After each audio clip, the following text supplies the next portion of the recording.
Hello and welcome back to Unit 5 number 5. In this tutorial we will be solving an exercise about the proportion. The exercise says which bag of rice is the better value.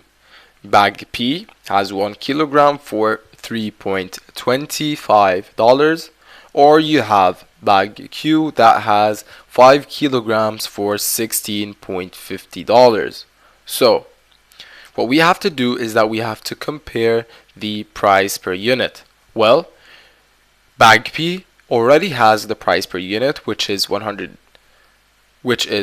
kilogram for a value of $3.25.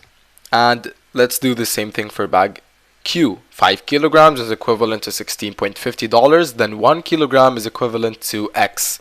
So what's going to happen is that we're going to do some cross multiplication to find the value of X.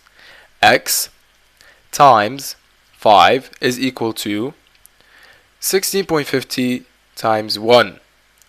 So divide both sides of the equal by 5 so that X would be isolated. X is equal to 16.50 divided by 5, which is $3.3. So let's go ahead and compare the price of 1 kilogram in both bags P and Q. Q has 1 kilogram for 3.3 while P has 1 kilogram for 3.25. So after the comparison, of course, bag P is the better value.